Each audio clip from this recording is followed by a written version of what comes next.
Yo. Hey, hey, check 1, 2. Yo. Hey, check. Check 1, 2. Stephen Davies, Harold Mills, TC Wardle. How do you say your last name? Wardell? Wardell? Wardell? TC Wardell and James Davies, McKeon Pavilion, home of the St. Mary's Gales. And it is a beautiful evening here in Moraga as we get set for this first game of 6 that we're covering for you this weekend on Play on Sports here at CIF-North-Coast.tv. And the Division 1 North Coast Section Girls Championship between the number 1 seed Berkeley Yellow Jackets and the number 2 seed Deer Valley Wolverines of Antioch. Should be an exciting one here tonight. And then at 8 o'clock in the boys Division 1 game, TC will take control of the play-by-play duties as the number 1 seeded De La Salle Spartans of Concord face the number 2 seed Deer Valley Wolverines of Antioch in the nightcap. And of course, be sure to join us tomorrow for more basketball action. It's March Madness here on Play on Sports. We'll have 4 games for you tomorrow, beginning at 12 o'clock with what should be a tasty matchup as the Salesian Pride and the St. Mary's Panthers, featuring 2 of the top sophomores in the country, square off here in the first game of 4 on your home for high school sports. Play on Sports and CIF-North-Coast.tv. Should I charge myself $5 every time I say KVCsports.com this weekend? Harold Mills and James Davies are en route at the moment, so they'll be here shortly. And our broadcast crew will be complete. 4-man crew tonight from St. Mary's College. So it should be a good one here as we get set for tip-off in about 50 minutes from now. So you have like are you setting the levels in the program itself? You can see here the levels here. You can see how they're peaking. You want to be somewhere in the middle. It's got a meter bridge. Oh, that's cool. Hey, yo, check 1, 2, 1, 2. Hey, okay. So you really have to shout then in order for it to really go high, to distort. And it's a little higher setting than the you can always set it higher. old one. Yeah. You can always set it higher.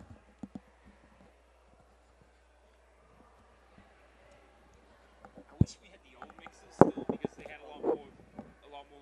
We could put a mic out and pick up crowd noise. I love the ambient noise. I love picking that up. I like this. I wish we just had 2 more mic slots. If they have a third person, which always helps when you need it sometimes. Right. And then, like you said, putting a mic, just drop it down and I love that. Because you can't talk to the cameraman on this because there's no mute button. Because it used to be with the old one, you could have the camera guy with the earphones on and you could talk to him directly. But I understand, it's a lot, It's different. It's the new system. But it's a lot more compact. That's for sure. A lot lighter, a lot easier. I'll move all that down. Hold on, that's all my stuff. Yeah.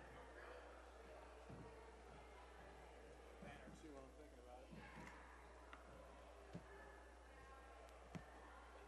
The banner up.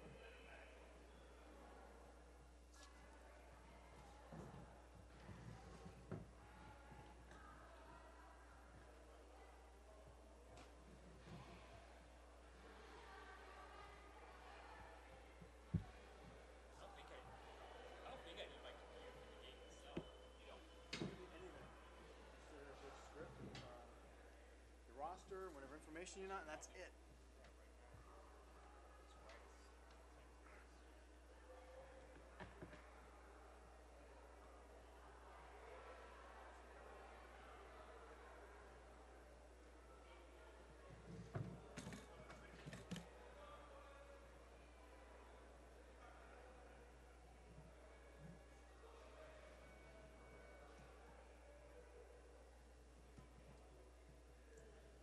You do still run the backup audio.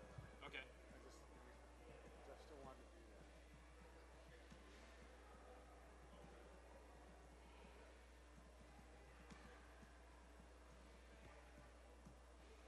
So should I say it's Friday evening and you tune to Play on Sports coverage of the North Coast Section Division 1 Championships on CIF-North-Coast.tv? Yeah. Okay. I know it's a mouthful. I know. Yeah, that's probably the best way to do it.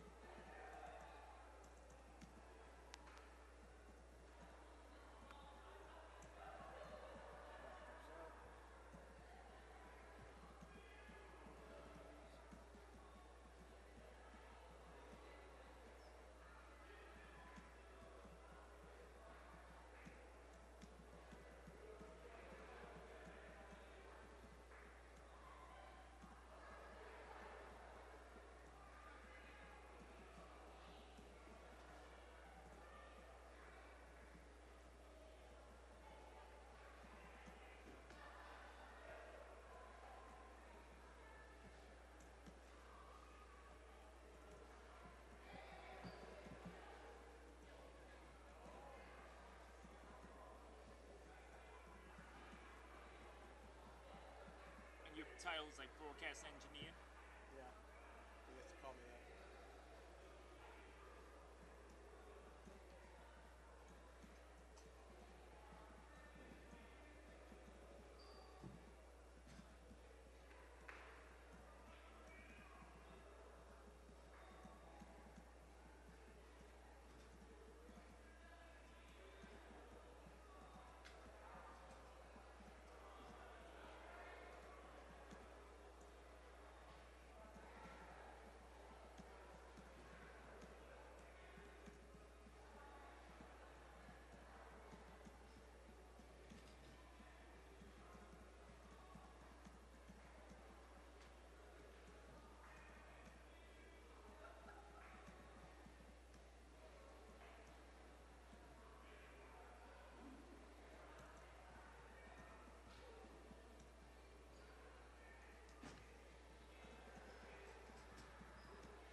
ask them if they like to press.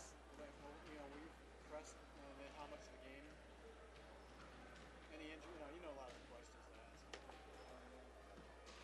Oh, bet. All right.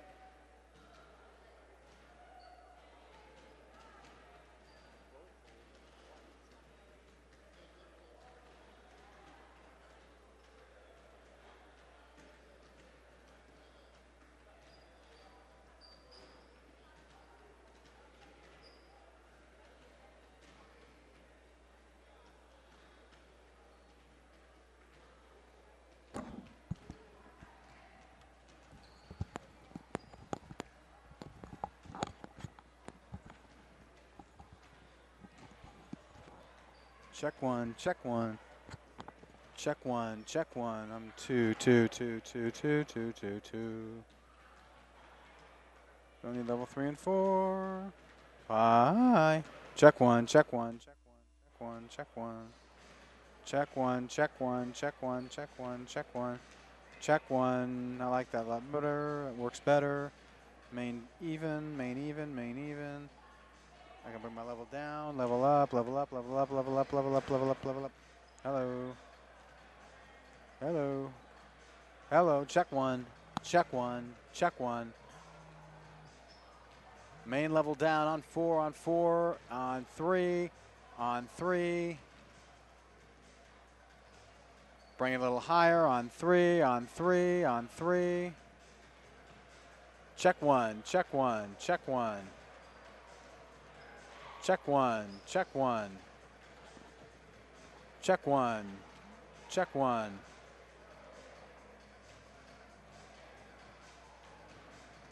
Check one. Check one. Check one. Check one. And the 5. That'll work.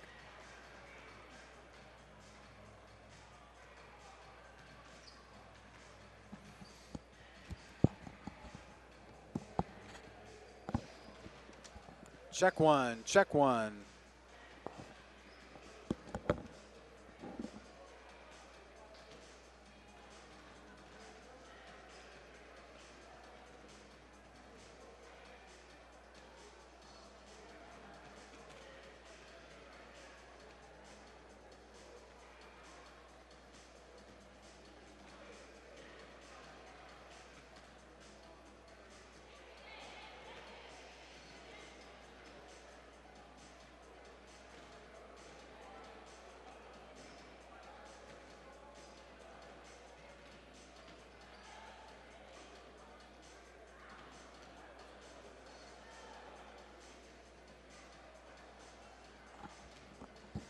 Check one, check one, check one, check one. Can I hear you?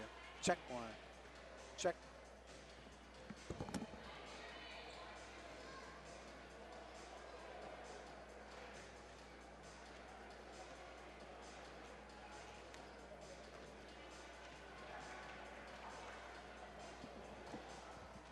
Check one, check one, check one, check one.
.3:16 left to go in this ball game.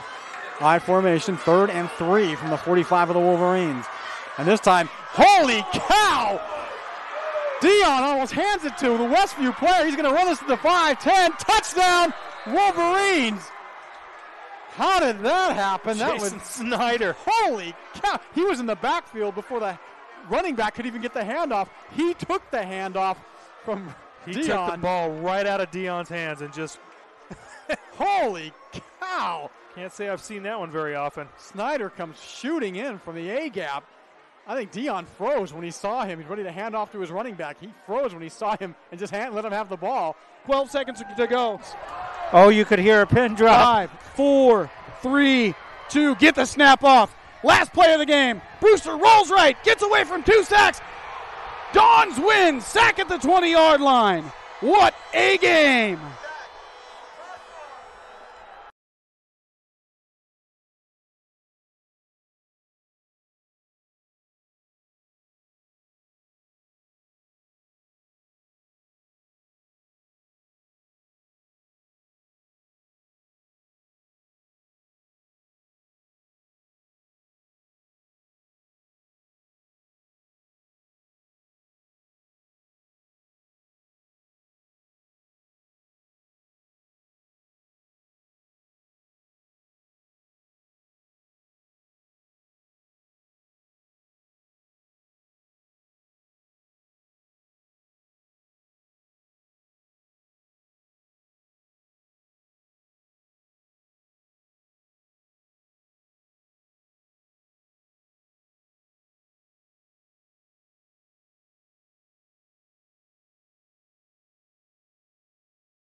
Sasha?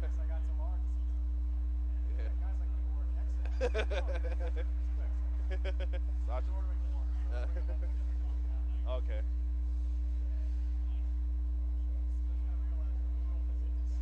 Yeah. Exactly.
Tonight, it's a Division I championship game between the number 1 seed Berkeley Yellow Jackets and the number 2 seed Deer Valley Wolverines of Antioch. It's a pleasure to join you this evening. My name is Stephen Davies. I'm joined by my analyst Harold Mills, James Davies, as always, behind the camera, and broadcast engineer T.C. Wardell. Once again, you are tuned to CIF-North-Coast.tv, your home for high school sports. For the number 1 seeded Lady Yellow Jackets, they find themselves in an all-too-familiar position.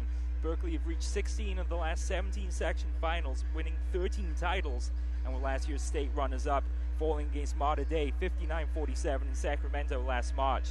Head coach Cheryl Japer has led her team to another ACCAL crown and a 25-2 record, led by the dynamic senior duo of guards Jasmine Gwynn and Alicia Davis.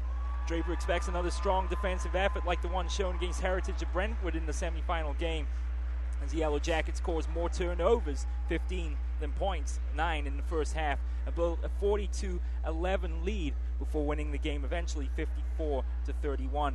Deer Valley have a similar pedigree to the Yellow Jackets, reaching their 4th NCS final in the last 5 years, but have won the title just one time in 2005, where they defeated the Yellow Jackets 71-60. Rookie coach Mark Hurtado has led his team to a 22-7 record, and star shooting guard Monique Mulder's 20 points paced the Wolverines to a 43-38 victory over Mission San Jose, outscoring the Warriors 8-3 over the last 4.5 minutes to secure a date with the Yellow Jackets here tonight. They are led by Mulder, senior forward Jennifer Keys, and sophomore center Alejandra Cephas. And bringing in Harold Mills. Harold, it's good to work with you again here after doing some football over the wintertime with Valley Christian. Two teams that are no strangers to the big stage here in the North Coast section, and more importantly, two high-powered teams. We can expect to see a lot of running tonight. Yeah, I'm definitely interested in the matchup today in the paint. What team is going to be able to step up and shut down the paint? With these two teams like to run and drive the ball, they're going to have defenses on both ends to shut that down, because there's going to be a lot of that going on tonight. So that's going to be the biggest key in tonight's game. Yeah, it's going to be interesting to see, in particular for Deer Valley, how they can get Alejandra Cephas involved in the game. She is their leading blocker and their leading offensive rebounder as well. She's had some great games this season, most notably against Carondelet. 9 field goals for 18 points, 3 rebounds, and 4 steals. And having a word with the Deer Valley coaching staff before the game, they were thinking that that would be the key to their success here tonight. Yeah, that's definitely going to be the biggest key to their success. Somebody who's coming in with that many blocks a game can definitely be a game changer defensively for your team, and to shut down and to slow down the other team's momentum. Yeah, Cephas averaging just under 3 blocks a game. And for Berkeley, they're, as we mentioned, no strangers to the big stage here in the North Coast section, making a run all the way to the state title game last year. And that experience that Jasmine Gwynn and Alicia Davis picked up in those games, or in the game, I should say, against Mater Dei, will no doubt will be in good use here tonight as we get set for tip-off here. Clock ticking down here as we get ready for our national anthem. So once again, Deer Valley, the BVAL champs, with a 22-7 record. And as we mentioned in the top of the broadcast, this is their 4th NCS final in the last 5 years. And for Berkeley, 16 of the last 17 championship games they've had a part of, and have won 13 of those games. Berkeley coming into this game with a 25-2 record, defeating Heritage, as we mentioned, in the semifinals 54-31, and then defeating Foothill of Pleasanton in the quarterfinal game 67-41. They'd already beaten the Falcons back on the 2nd of December 48-30. So the team's about ready here to take the court. We'll be covering 6 games for you this weekend on your new home for high school sports. Play on Sports and CIF-Northcoast.tv. We'll have the De La Salle Deer Valley game coming up at 8 o'clock as T.C. Wardell takes over the play-by-play duties, to be joined, of course, by Harold here from McKeon Pavilion. I should mention that we are here on the campus of St. Mary's College in Moraga, the beautiful McKeon Pavilion. Beautiful campus. It certainly is, and it's rocking tonight here as we get ready for the 2 Division I games, and the first one tonight between Deer Valley and Berkeley. The introduction's taking place at the moment. Let's go over the two teams while we have a moment here. We'll begin with Deer Valley, number 1, the senior guard, Monique Mulder. Definitely one of the players to keep an eye on tonight. She is a pure shooter and a real threat from three-point land. Number 3, the junior, Sabria Coleman's a guard. Number 5, the forward, Tanisha Colbert, senior. Number 11, Jade Lawson, the junior guard. Number 12, the senior forward, and another player to keep an eye on tonight, Jennifer Keys. Number 15, the sophomore Christine Fleming. Number 21, the junior forward, Kai Butler. Number 22, the forward, Marin Johnson. Number 32, the big player in the paint, Alejandra Safas, the center. She's just a sophomore. Number 33, the junior, Shelby Easton. And then the number 20, the junior shooting guard, Ali Roseborough. Number 24, another junior guard, Tiana Burks. Number 34, Jasmine Forrestberg, the senior center. And number 50, another player to keep an eye on as well, the freshman, Brandy Williams, a center. For the Berkeley Yellow Jackets, number 5, the shooting guard, the senior, Janae Gooden. Number 11, the sophomore forward, Desire Finney. Number 12, the junior forward, will be Rachel Howard. She's a captain of this Lady Yellow Jackets team. Number 14, the sophomore guard, Sierra Franklin. The junior, one of the 2 Youngblood sisters, Garyana, the younger sister. She's a forward. Number 21, the senior shooting guard, Jasmine Gwynn. Number 22, the freshman, Jayamini Welch Coleman, the point guard. Number 23, the other senior captain, Alicia Davis. She's a point guard. Number 24, the other Youngblood sister, the older one, Garisha. She's a forward and a guard. And the junior forward and guard, Brianna Eskridge. So the introduction's complete for both teams as the Wolverines huddle here on the near side of the court. The crowd's still filing in here on what is a beautiful Friday evening out here in the East Bay. Don't forget to join us, of course, tomorrow. We'll have 4 games for you on the slate on Saturday here on Play On Sports, beginning at 12 o'clock, where Harold and I will host what should be a very enticing matchup between Salesian and St. Mary's. What a battle that's going to be for the Division 4th North Coast Section crown. And Harold, some more thoughts for you on the game tonight. It's been a while since we've been in the broadcast booth together. Now here in the North Coast section, doing a little basketball for the fans out there as well. Yeah, definitely. This first game, especially Berkeley and Deer Valley, both these teams look like they have a lot of energy. They both look like they're ready to go, and both of these teams got stars that could make a lot of points and cause a lot of havoc on defense. This is going to be an exciting game. I can't wait for it. Yeah, I have to agree with you there. Deer Valley in particular are going to play a high-powered game, talking with the coaching staff prior to tip-off time. They've got a good running game as well, but they think the key to this game, of course, is getting physical, getting Berkeley's faces, making them uncomfortable from the get-go. The post play, of course, will be crucial tonight. Yeah, definitely. Post play is, like I said earlier, is going to be the key matchup in tonight's game. And then for Berkeley as well, they were a little bit more cagey on their plans for what was going to happen out on the court tonight.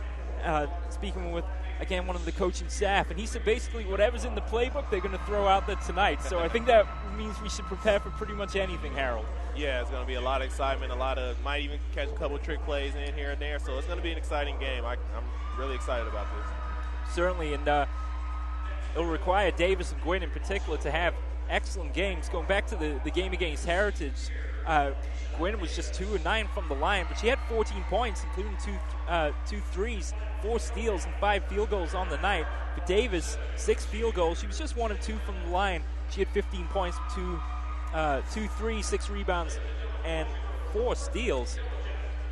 And then looking back on the Division I championships for Berkeley, well, they have quite the streak, as we mentioned, winning 8 times in the 90s, 7 times in the 2000s, and then winning, of course, in 2010 and 2011. It is time for the national anthem. We will take a quick break, and we'll be right back for the tip-off on Play On Sports.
We're back with you live on Play on Sports, the Division I North Coast Section Championship game between the number 1 seed Berkeley Yellow Jackets and the number 2 seed Deer Valley Wolverines.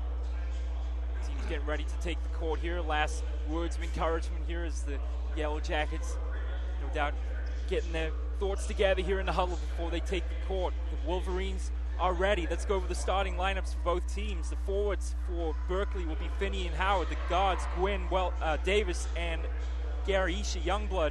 For Deer Valley, the guards, Mulder and Coleman. The forwards, Keys and Johnson. The center will be Alejandro Cephas. So the tension building here as we get ready to take the court. I think Harold and I have been ready for about the last half an hour, but it is time for the action to get underway. Deer Valley in the almost teal uniforms with the black and white trim. Berkeley in the white uniforms with the yellow and red trim. Center of the court will be Cephas and Finney to contest the tip-off. And we are about to be underway here in the Division I North Coast Section Championship game. Berkeley and Deer Valley, and we are underway. Berkeley claimed the tip-off, and they'll have the ball here left side. Here's Gwynn in possession, left side, moving to the center of the court. Calls Davis out to the left side. Pass inside is dropped momentarily, and Deer Valley battling forward. A pass back inside to Finney for the first basket of the game off the glass with 7 minutes and 40 seconds to go in the first quarter. Berkeley have the early lead.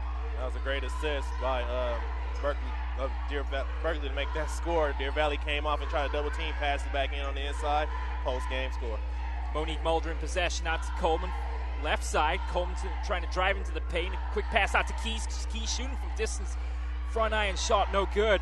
Berkeley with the rebound here. 7 minutes and 10 seconds to go in the first quarter. Berkeley up by 2 here in the early going. Pass out to the far side now.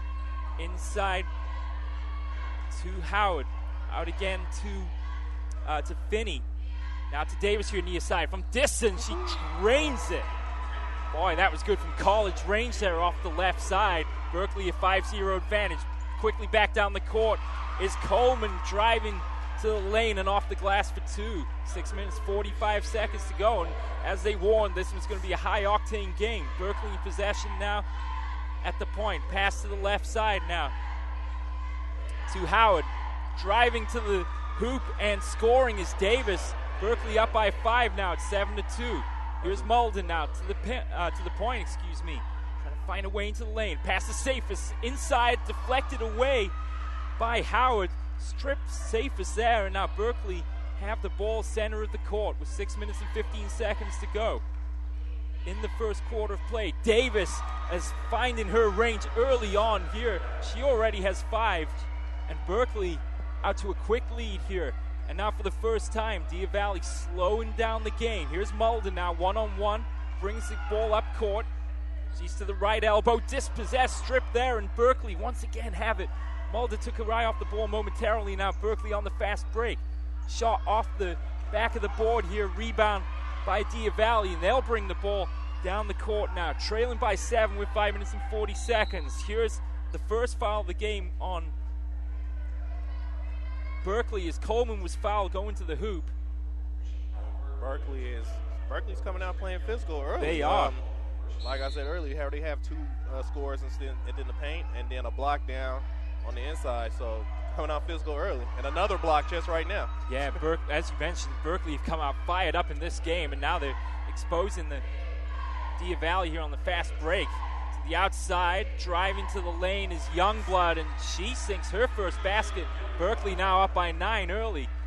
It's 11-2 with 5 minutes and 15 seconds to go in his first quarter of play. Here's Coleman. She's got the only basket so far for Deer Valley. A pass to Mulder far side. Mulder to the point. Trying to get past the defender, and she's stripped once again. And again, it's almost like she takes her eye off the ball right at the last minute when she tries to make the move around the player. She's paid the penalty. Alicia Davis playing good offensively and defensively early. Here's Mulder working against Davis now. Left side, firing off the backboard. No good. Davis hurls this one down the court as a player wide open on the far side. That's Garisha Youngblood. She has it right wing. Waiting for some support now. Great pass to Davis. The no-look pass there to Howard off the front of the rim. Rebound by Mulder. They bring the ball down the court now. Deer Valley in possession with Mulder left side.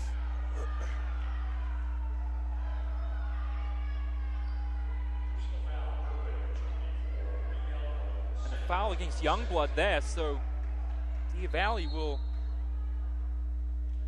inbound the ball from the far side of the court. A couple of substitutions now as Butler comes in for Deer Valley. Johnson will inbound the ball far side. Here's Jennifer Keys. Pass to Mulder here, right side. 4 minutes and 35 seconds remaining in this first period of play. Shooting is Mulder off the board, no good. Rebound Berkeley, they have it. 4 minutes and 26 seconds to go. Davis in possession, pass out to the right side. Air ball, no good. Rebound Deer Valley. Johnson in possession now, trying to get it, find a way around Davis. Great pass to Mulder there, left side. Mulder driving to the lane, ball off the foot of Howard. Yeah, Berkeley is just playing in-your-face defense, as you said earlier. I mean, they are in their face. They don't have, Deer Valley doesn't have no open shots. Every shot they take is contested so far, and it shows here early as Deer Valley's putting up the shots, but with being contested so hard, they don't get a clear look. So yeah, you're absolutely. It's just it was great basketball from Berkeley early out here. Jennifer Keys, a player, of course, with just averaging under 9 points a game, a player they want to get involved early here, but she just hasn't had a chance to shoot at all.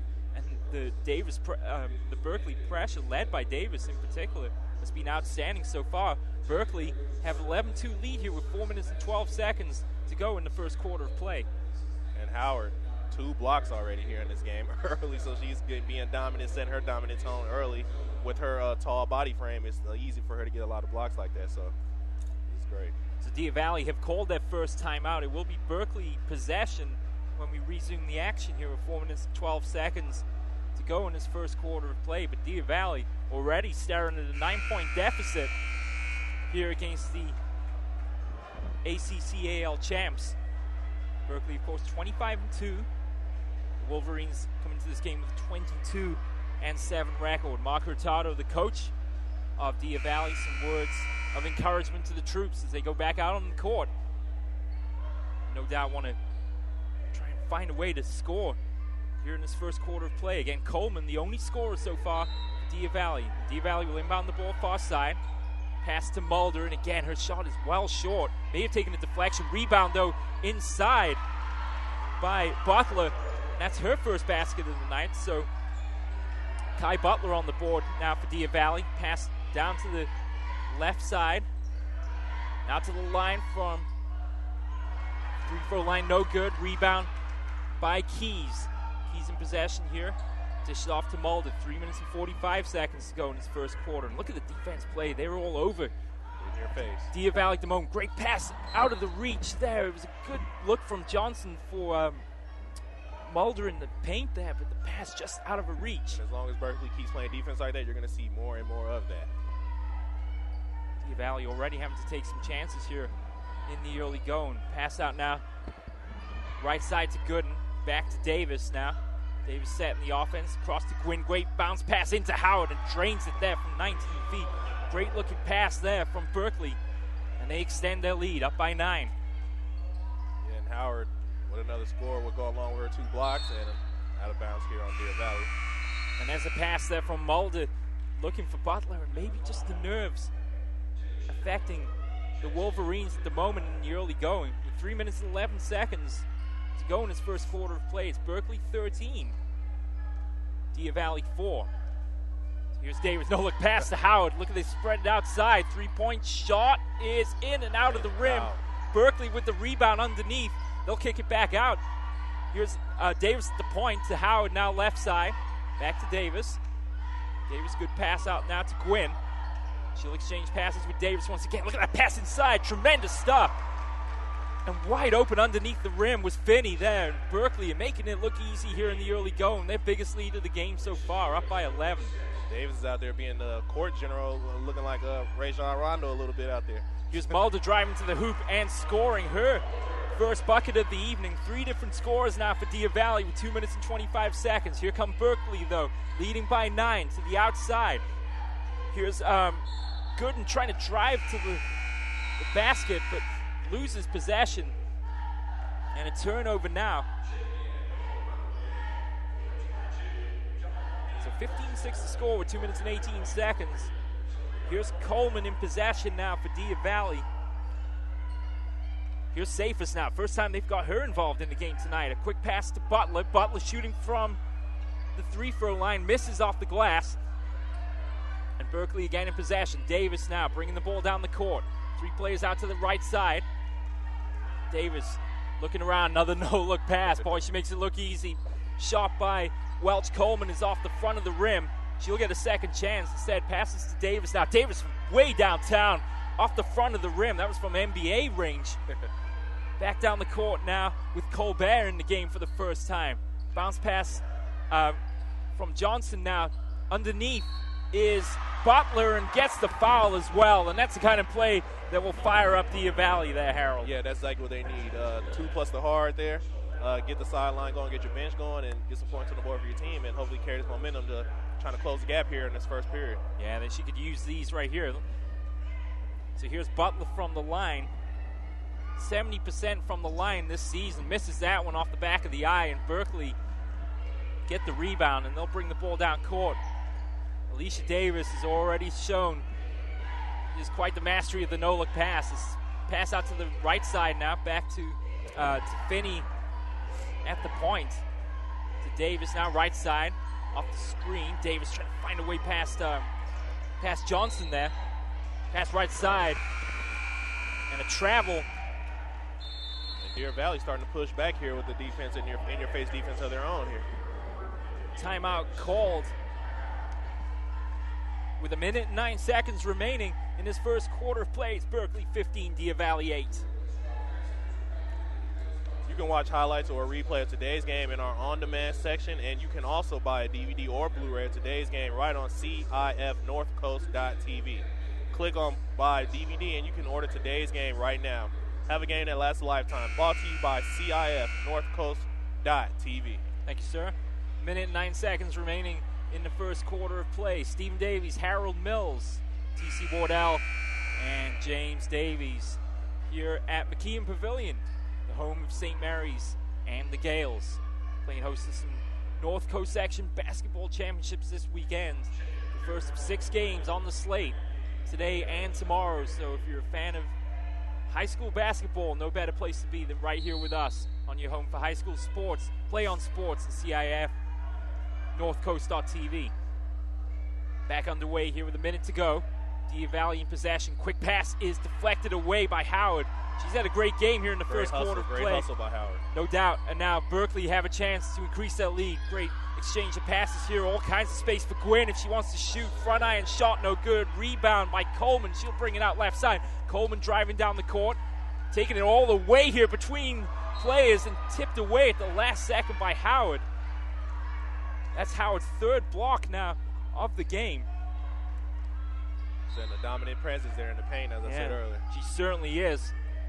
Here's Coleman now. Pass out, and it comes off the foot of Colbert, and she completely lost it. 2-on-1 now. Berkeley driving to the hoop. Pass underneath to Welch Coleman.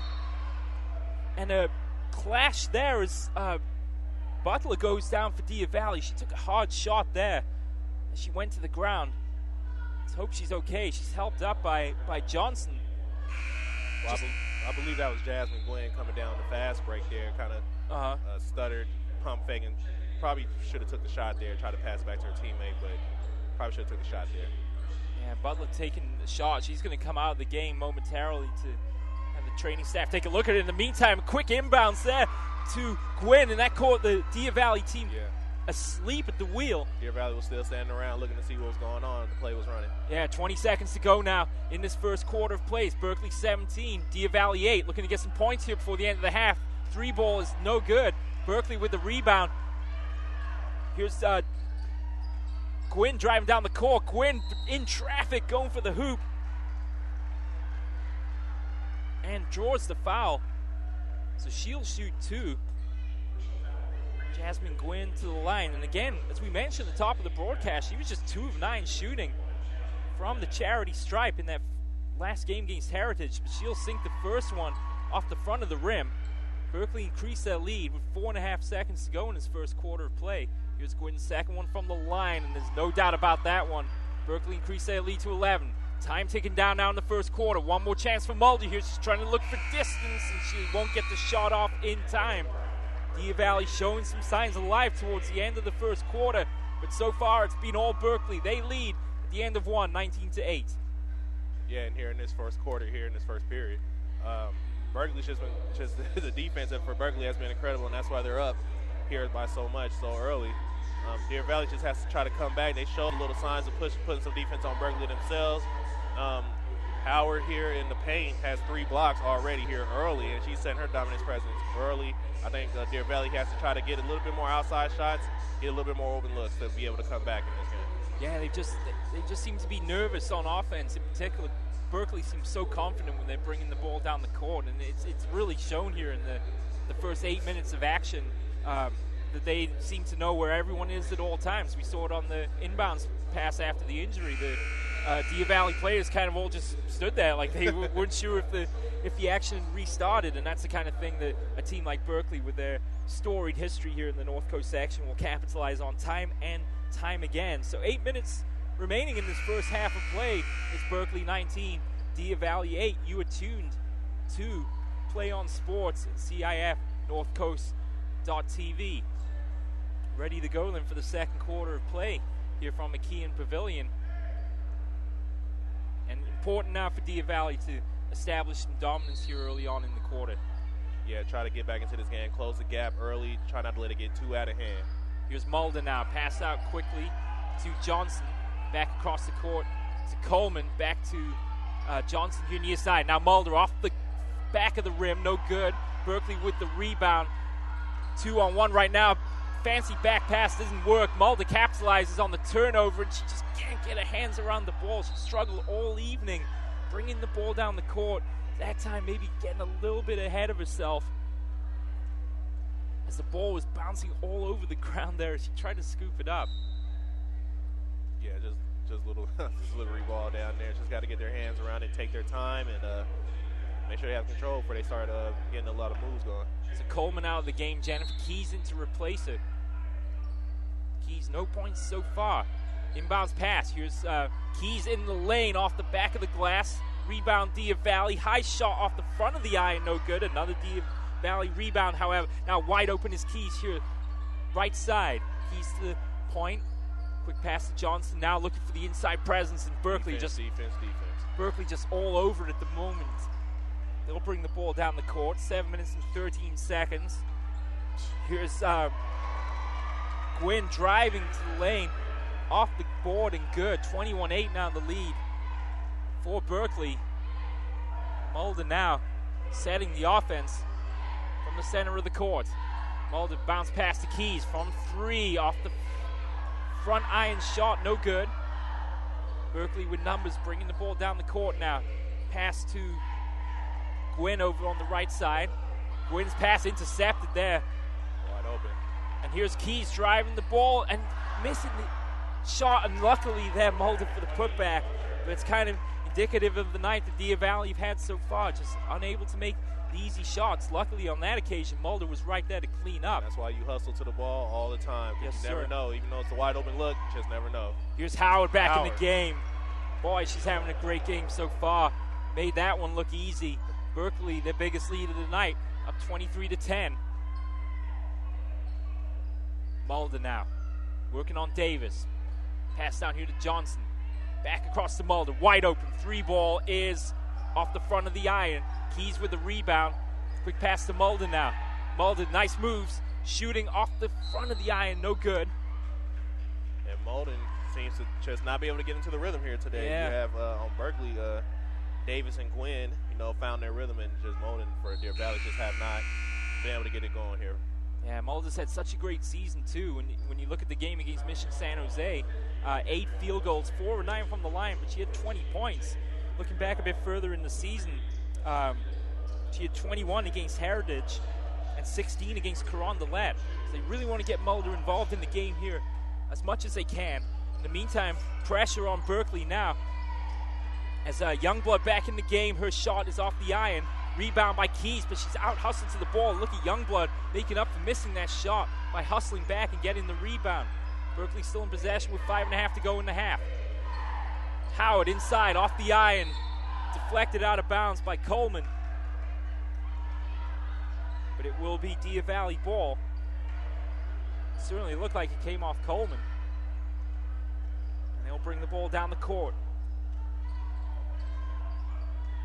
Hurtado barking out some instructions far side. Here's Coleman now, working against two players. Back to Mulder at the point. Inside to Williams, looking for the pass across there to Keys. And maybe for the first time tonight, Deer Valley have the power presence here in the lane with both Cephas and Williams in the game. Yeah, it's definitely something that they definitely need at this point. Here's an inbound pass to Williams out to Cephas. Cephas with the moves. Travel against Cephas there. When they had a chance, they had a wide open Monique Mulder here on the right side. The traveling penalty cost them. Berkeley will inbound the ball with 5 minutes to go in this first half of play. Berkeley now, Youngblood driving to the hoop. Shot off the glass is no good. Rebound Howard. Quick pass out to Gwynn. Or to Davis, excuse me. Davis out far side. Driving to the hoop underneath. Back to Davis. Great passing play here by Berkeley. Shot off the iron, no good. And a rebound by Deer Valley. 4 minutes and 40 seconds to go in the first half. Here's Coleman driving to the lane, off the glass and off the front of the iron. Berkeley rebound. Down the court now, 2-on-1 chance for Berkeley. And Deer Valley has gotten a lot of good looks up close, and right up under the basket. Just can't capitalize. Deer Valley. I mean, Berkeley using great ball movement here this quarter, getting the ball around to a lot of players before they take a shot. And I think you just read the mind of Coach Hurtado there as he saw Berkeley driving down the court with ease. Another timeout called by Deer Valley. They have 3 remaining, 4 minutes and 20 seconds to go in the first half of play. Let's turn it over to Harold Mills. Looking for a great place to advertise your business while reaching the greater high school community?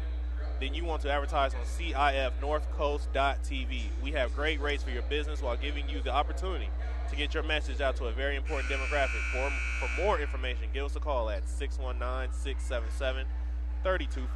Thank you, sir.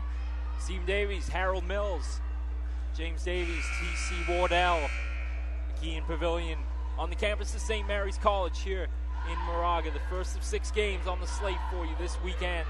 And so far, it's all Berkeley here in the Division I championship game. They lead 25-10 as Deer Valley now are really struggling to get things going on offense. Here's Monique Mulder now on the left side, working against 2 players, looking for an open player. Finds Cephas in the paint, and again, her shot is just shy of the basket. She's fouled, and she will shoot 2. This is a player that we talked about in the pregame that they really had to get involved. The 6-foot sophomore center has had some excellent games, most notably against Carondelet. She scored 18 points in that game, 3 rebounds and 4 steals. She shoots 70% from the line, and she'll shoot 2 here. Deer Valley trailing by 15. Here's Cephas' first, is off the front of the iron.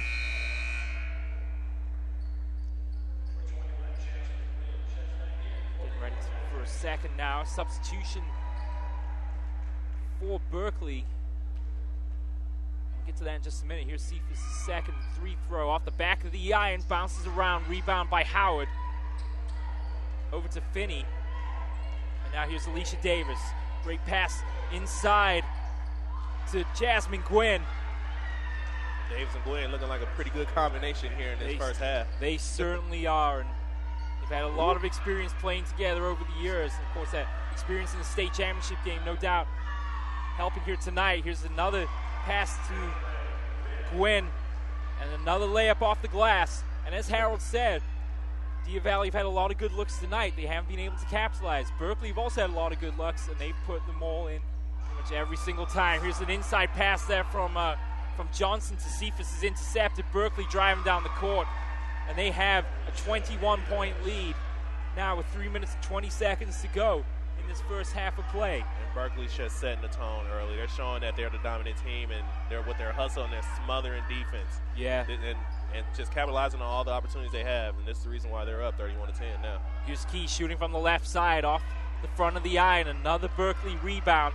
Keys hustling after Jasmine Gwynn. A pass across to Youngblood. And another basket. Berkeley increased their lead. Up by 23 now. shell shock perhaps settling in a little bit here.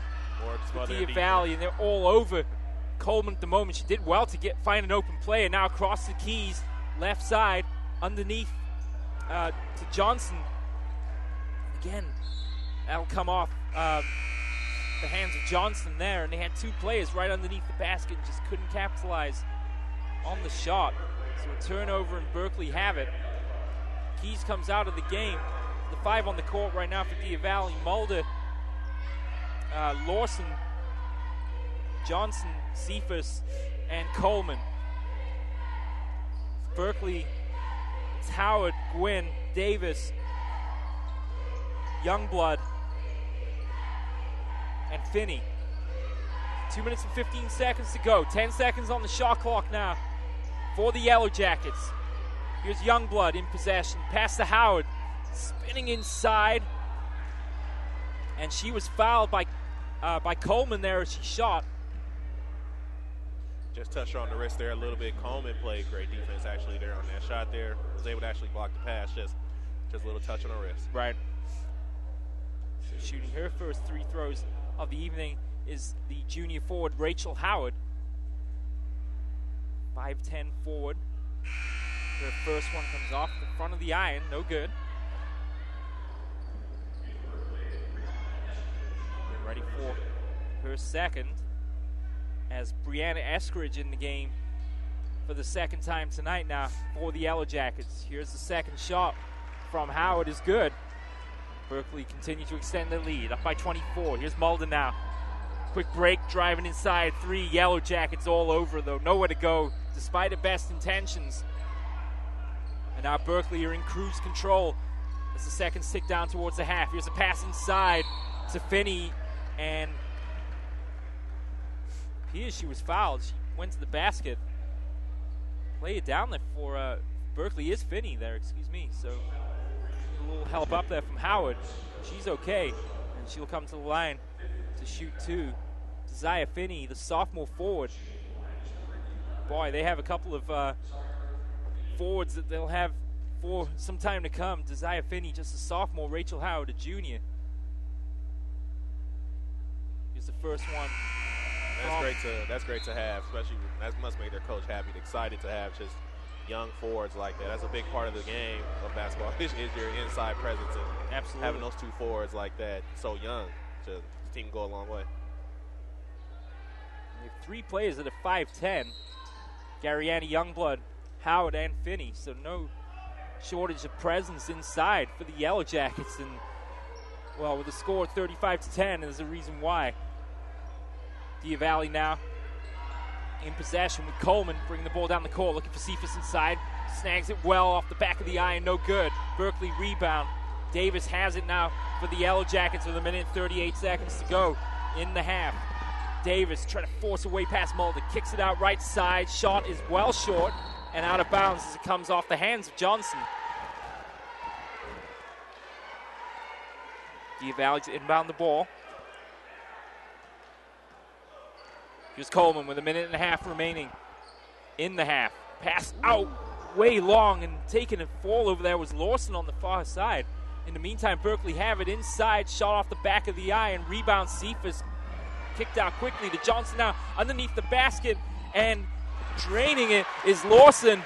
And she took a hit on that last play. Fell awkwardly trying to reach that long pass, but shakes it off. What a way to make it up. Yes, sir. Absolutely. And certainly makes the shot feel a lot better. Here's a pass underneath to Finney. Great look there, and basket for the sophomore forward. Berkeley up 25 now with 47 seconds to go. Driving to the hoop and losing the ball at the last second was Coleman. Berkeley have it on the right side of the court. Here's Davis now. Davis pass out wide to Youngblood. Now back across to Davis. She's going to shoot again from way downtown off the front of the iron. She hustles to get her own rebound. Davis now from 19 off the front of the iron. Berkeley rebound. Finney right there, but no good. Coleman snags the rebound for Deer Valley and brings the ball down the court with 16 seconds to go. Coleman driving to the hoop, and there you go. That's the shot they've been looking for all game long. no doubt rewarded for their effort. And they've shown effort driving to the hoop. They just haven't been able to get the luck off the glass. That time Coleman sinks it. Now with time running out, they won't be able to get a shot off before the buzzer. But it's been all Berkeley in the first half of play. It's Berkeley 37, Deer Valley 14. We'll take a quick break here on your home for high school sports. Play on Sports on CIF-Northcoast.tv.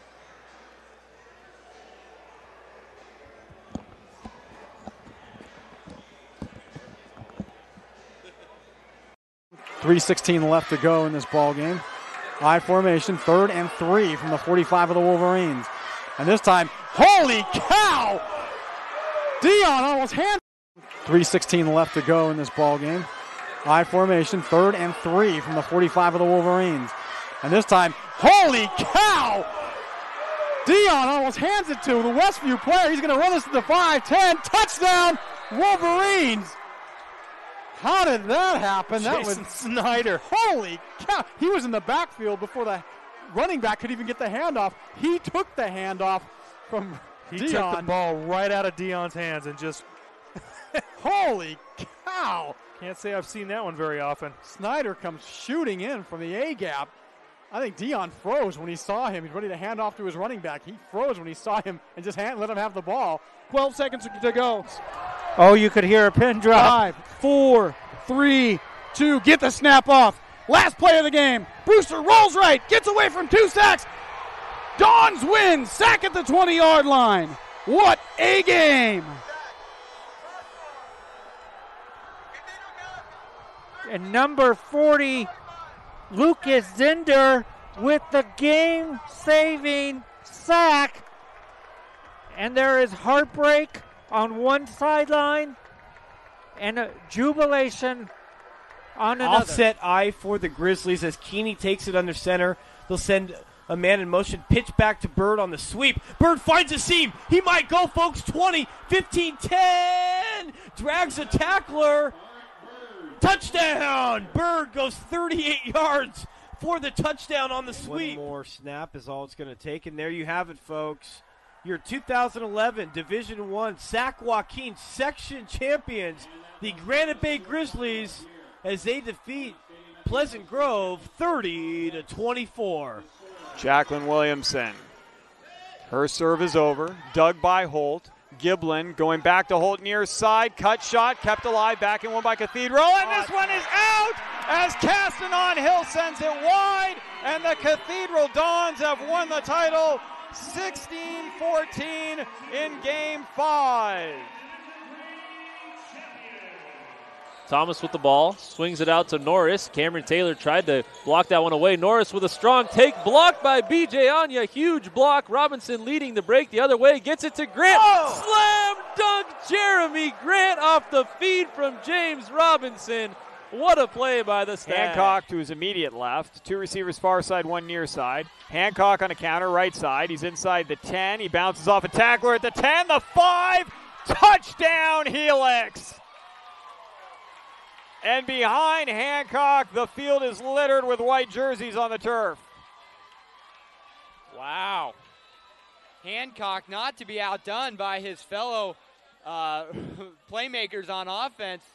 Put on a show on that short 12-yard touchdown run.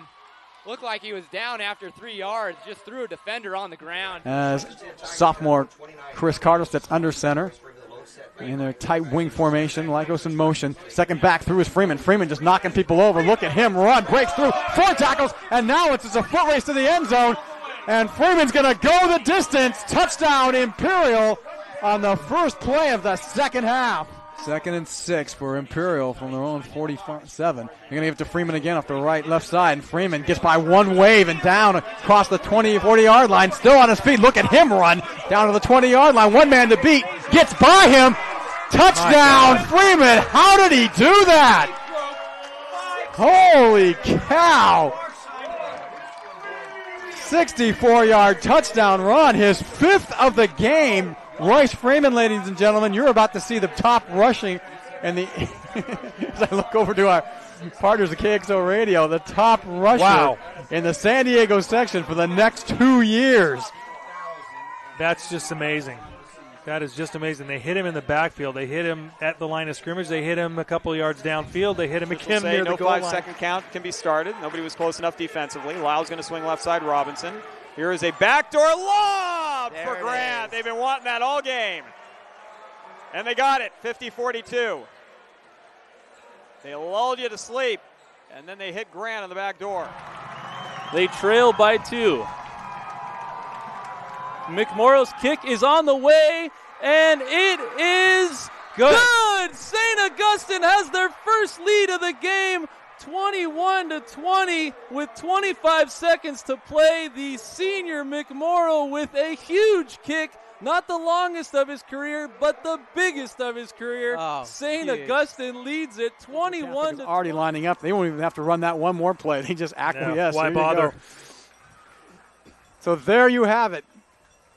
Your 5-time defending Division III champions, the Cathedral Catholic Dons, running up, over, and through Olympian 41-0 here from Qualcomm Stadium. Patriots down 21-17. Great ball game here. Dillon taking it, looking right, throwing it up top to Gaines. It will be caught by Gaines. Oh my goodness. It looked like the defender had it, but Gaines stole it away from him. Jason Gaines, are you kidding me, my friend? Oh boy. It looked like for sure we had an interception by the Tories, but as they both were going to the ground, Jason Gaines just wrestled it away from him. Shane Dillon to Jason Gaines on an 11-yard play. Fanchen in the game, now out, replaced by Hayashi, the libero for defense. Wenzel serve, championship point, ball up in the air. Hayashi's going to bring it back. Richards, deep one, over and 3. Free opportunity, look for Wallace, no, they go Becker. Hayashi, then tap over and 2 by Hollingsworth. Now look for Wallace for the match.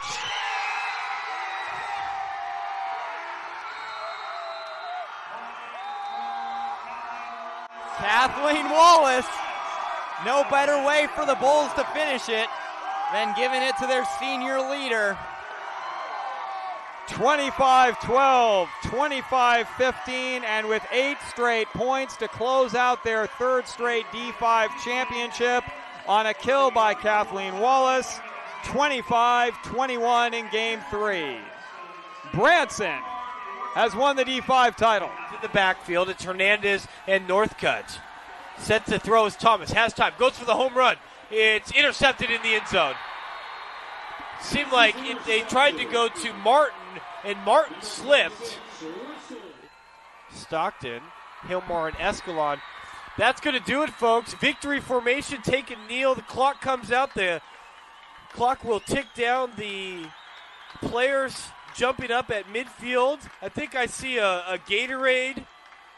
Did we have a Gatorade shower?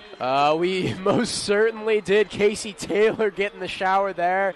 Very much deserved. Down to 12. Great tackle there by Ronald Williams there to make the stop for Helix. And the Helix fans are starting to celebrate here. This is going to be the final play. 5 seconds. Pow will hand it off. And they're going to get in the end zone. Touchdown. That's Keegan who gets in, but that's going to be the end of the ball game. 44-6 will be the score. So Oceanside scores on the final play of the ball game. And gets a consolation prize just to make this is kind of say that, hey, we didn't get shut out. So 44-6 is your score. And Helix is celebrating on the sideline. Oceanside streak of 7 straight championship games has been ended. 2 minutes and 5 seconds left on the clock. Clock rolling, 3rd down and 15 for the Patriots. Dillon, he's got time, steps up. He's going to chuck it deep. He's got a man open. Seth Collins with a diving catch. He hauls it in at the 25. Oh, my goodness. I'll tell you right there.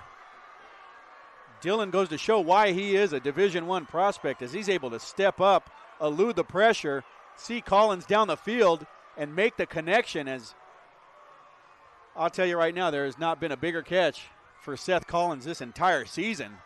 Fans nervously wait on the far side. Trips right. Vernon, the lone receiver to the left. Troy Zine rolls right. Here we go. And he's going to be... Oh, he gets away, but can't get away from the second slew. Vacaville takes over on downs, and the crowd erupts. So does the sideline. Got to watch it. Got to watch the sideline here. Yeah, Remember, really they were up stepped 35-26. 2 unanswered touchdowns. That's going to do it, folks. Your 2011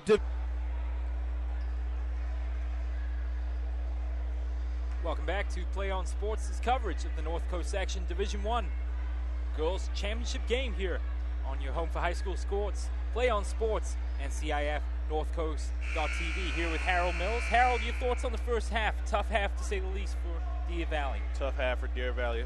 Definitely tough half. Just main thing with Deer Valley is just sloppy ball handling.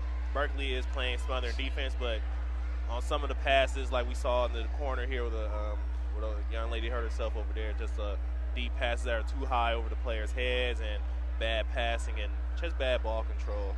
And for Berkeley, the presence in the paint, like as I said earlier, Rachel Howard, 3 blocks and scoring from shooting on the outside of the paint and on the inside of the paint. And Geneva Davis and Gwen for Berkeley are just a great combination, and they are just passing the ball around like the D-Wade and LeBron James out there with all the assists and everything. And it's just Berkeley's just playing great basketball right now. Yeah, they certainly have a pretty game on offense, and it's certainly been on display in the first half. Berkeley leading the game 37-14 here. And we'll inbound the balls here from the near side. Be a quick moment here to get ready to restart the action. Davis has it now. Berkeley going from left to right. Deer Valley from right to left. Here's Howard inside, pass outside, and draining it is Jasmine Gwynn. Great assist from Howard to take it. On the inside, they collapse down on Howard. Gwynn passes back out to Gwynn, and another great assist for Howard there on that play. Gwynn has 12 points now for the Yellow Jackets. And a smart move there by Deer Valley's player there to jump out of bounds with the ball and throw it off of Howard's leg. Keys to inbound, finds Coleman way outside. Now to the right side for Keys. Shot is off the front iron. Just haven't been able to get a lot of elevation on the shots tonight. And Berkeley being right there to capitalize. Gwynn, quick pass to Finney. Now to the point to Youngblood. Looking from distance, the ball stuck in the rim. Ball was on track there to go right in, just stuck right between the rim and the backboard there, but that was a good shot. Smiles all around on the Berkeley bench as Jasmine Gwynn lets fly with a 3 from the left wing, and the ball, well, she's going to have a go to try and get it, and she is a little bit short, so they'll send out a replacement ball here to try and get the original one down. And there we go. So a light moment there in this game for Berkeley, but easy to smile when you're up by 25. Exactly. Deer Valley to inbound the ball, and there, unfortunately, is more of the sloppy ball controlled by Deer Valley there. Unfortunately, as Coleman tried to inbound the ball to Mulder, it just came right out of her hands. So they'll try it again, this time from the other side of the court with Jennifer Key. She'll inbound the ball to Coleman to bring the ball down right side. Mulder calling for it. Right side, Mulder moves there, but she's ball knocked away by Howard. Keys there to put in the rebound, however. And they definitely need Molden and Keys to step their game up here. They're 2 of their main threats, and if they're not on a roll here, then it's going to be very hard for them to try to come back or even try to win this game. Berkeley up by 23, 18 on the clock. Pass inside to Howard.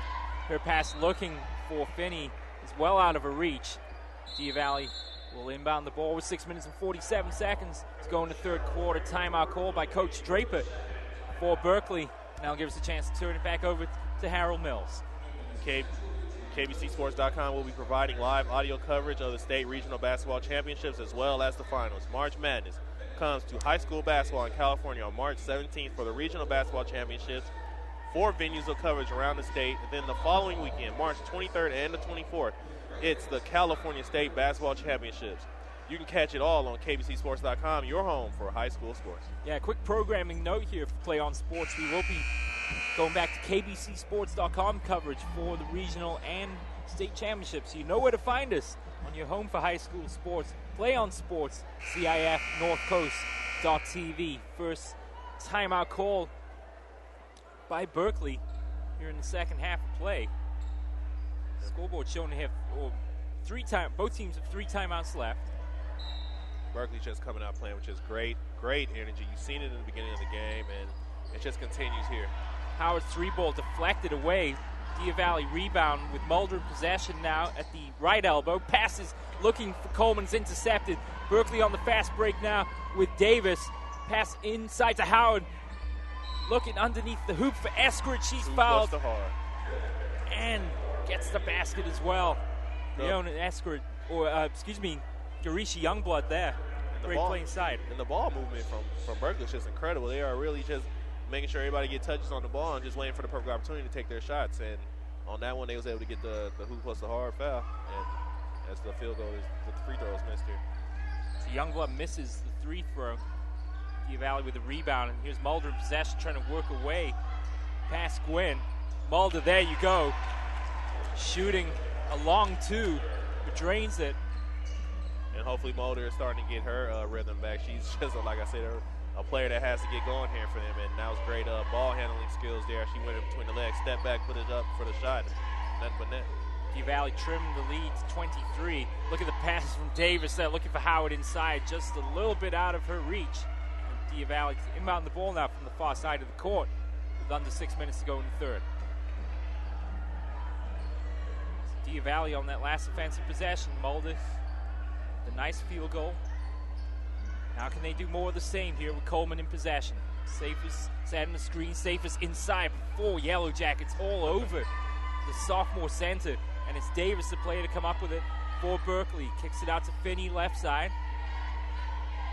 Back to Davis, sinks it from the point. 3-ball, good. That is a player that you do not want to leave open. She is draining all her shots, especially from long distance. She's not scared to put it up from beyond the arc. She's up there. She can put it up from beyond NBA range. So yeah.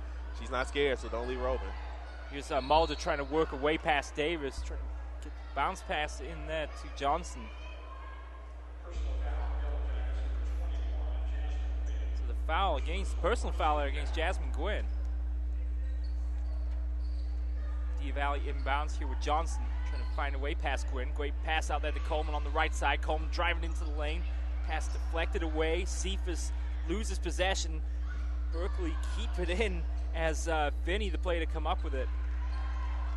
Kicks it out to Youngblood now as Berkeley bring the ball down the court, leading 44-18 with 4 minutes and 50 seconds to go in the third quarter of play. Out to the left wing, looking for Howard inside. Taking a shot to the ground there was Davis. Didn't like that contact there from Coleman.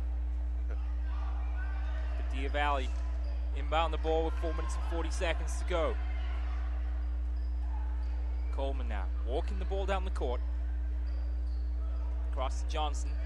Johnson pass inside to Keys, off her hand, and Davis is right there. 2-on-2 at the moment to Gwynn. Back inside to Finney, off the glass, rolling off the rim, no good. Came up short there, but they are just excellent with this ball handling. And Deer Valley just continues to play with the sloppy ball here. Mulder inside, looking for Cephas. Coleman there to mop up. Shot off the back of the iron, no good. That'll come off Howard's hands, but it will be Deer Valley ball with 4 minutes and 10 seconds to go. And another missed opportunity there by Deer Valley, right there by Sabria Coleman. Just wide open look at the basket, and Cheddar Chest was not falling in for them tonight. So it will be Berkeley to inbound the ball here with 4 minutes and 10 seconds. Howard will have the duties. Deer Valley looking to make a substitution here before play resumes. Coleman comes out to be replaced by Kai Butler. So it's Mulder, Butler, Cephas, Johnson, and Mulder on the court at the moment for Deer Valley. Here's Eskridge now. Pass across to Jasmine Gwynn. Now back out to the right wing. Now to Eskridge at the point. Travel against Berkeley's Deer Valley ball. Yeah, number 24, Youngblood there, tried to do a little pump fake there, and took a little too many steps there and called the travel. Time beginning to run out now for Deer Valley. Trailing by 26 at the moment. Two players all over Jennifer Keys here as she tries to find an open player. Keys, ball comes off the foot, deflected away Rebound by Diavalli. Shooting from distance as Mulder clangs off the rim. No good. Another wide open look, just not falling. Yeah, and that was unlucky because that bounced off both sides of the rim. Berkeley, in the meantime, driving to the hoop. Jasmine Gwynn.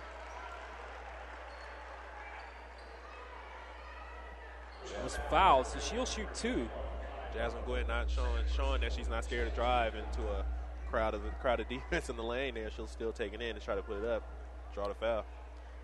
Yeah, and that's one thing we noticed about both Gwynn and Davis. They're certainly not afraid to be physical, driving to the lane in particular. And Gwynn misses a first, but sinks the second.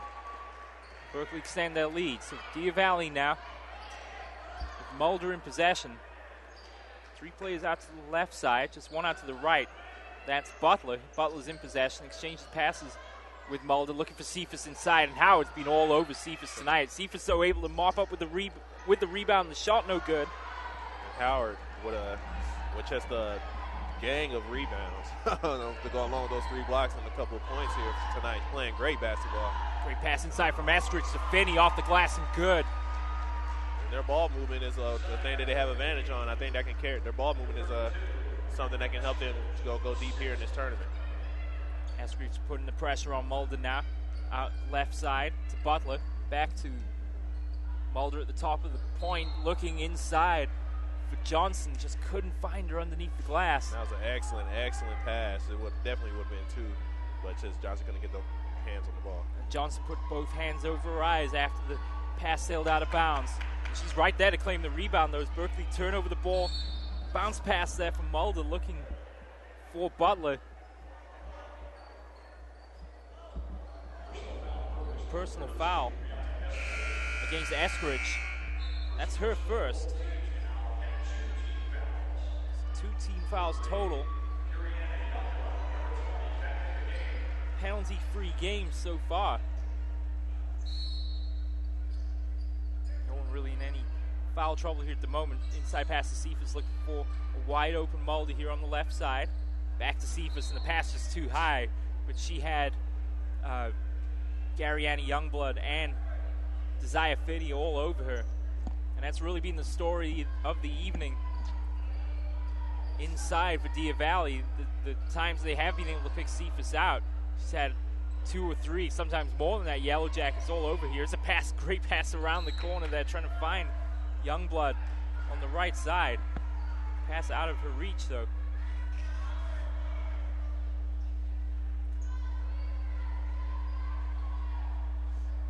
So 2 minutes and 5 seconds to go. Berkeley to inbound the ball here from the right side. 47-18 the score.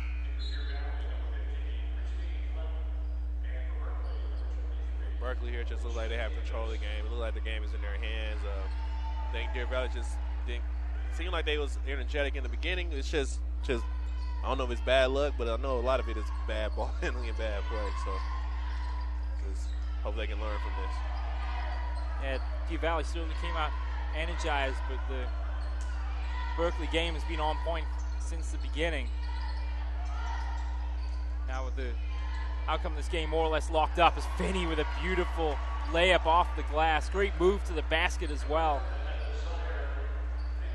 And Finney there, also another one for Berkeley, just creating loads of problems. As you see here, the smothering defense continues as 2 Yellow Jackets on 1 Deer Valley player, and she could barely get the ball up court. And it's just how you play great basketball here. Berkeley showing great basketball. Berkeley, no doubt, setting their minds towards the regional championship coming up in 2 weeks' time from Power Balance Pavilion in Sacramento. In the meantime, still 1 minute and 27 seconds to go here in the third quarter. Diavalli, Cephas inside, kicks it out wide to Fleming. 3-ball off the back of the iron, no good. Berkeley have it with the rebound as Finney comes up with it. She'll kick it out left side to Davis now. Davis out to Eskridge. Pass inside to Finney, off the glass, no good. Diavalli rebound with Mulder now bringing the ball down the left wing. Mulder with the moves. Oh, driving to the hoop. Unlucky there. She was looking for Fleming underneath the basket.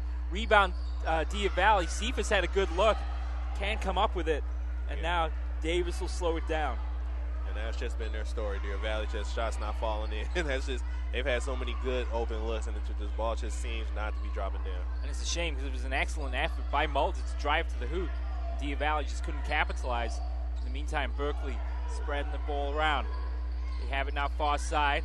Great pass inside. Eskridge is right there with a kiss off the glass. Tremendous pass from Alicia Davis there to pick out Eskridge all alone under the basket. Berkeley 51, Deer Valley 18. Here's Butler now Fleming, off the glass and good. And Fleming has had some good looks here in the third quarter of play, and she's rewarded with a basket. Yes, definitely. As Deer Valley is trying to show a little bit of some of their defense here as they are putting on some full court pressure here. Eskridge pass to Finney, turns around and fires and sinks it before the basket. Tremendous pass there. And Finney just turned on a dime. Confident shot. Sinks it just as the buzzer expires. The end of the third period of play. It's Berkeley 53, Deer Valley 20. Harold, what do you have for us? KBCSports.com and the Play On Sports Network showcase great high school games every week. And now you can access our content using multiple platforms. Follow us on Facebook, get the latest KBC and Play On news on Twitter, or catch our highlights in high definition on YouTube. All of our content can now link to your favorite social media sites. Share all the high school action you see every week. Brought to you by your home for high school sports, KBCSports.com and Play On Sports. Thank you, sir. So going over the scoring here for Berkeley in particular, a couple numbers stand out. Desire Finney has 13. Alicia Davis is 12. And Garisha Youngblood has 8 points. The players out on the court at the moment. And the leading scorer for Deer Valley's number one, Monique Mulder, just 6 points on the day. Now that seems to be one of their downfalls. Mulder, their star player here, just can't seem to get it going this game, and hopefully she'll be able to pick it up here in the fourth. Try to close down this gap a little bit to give their team something to go off on at the end of this game. So hopefully she'll be able to step up for her team. And this is certainly a quarter now playing for pride and for team spirit here, to say the least. Yeah, definitely. That's all you can do when you have a game like this. Just Deer Valley came out slow and Berkeley came out firing all cylinders, and now all Deer Valley can do is just try to learn from this experience and just try to see what they can do with the rest of this game.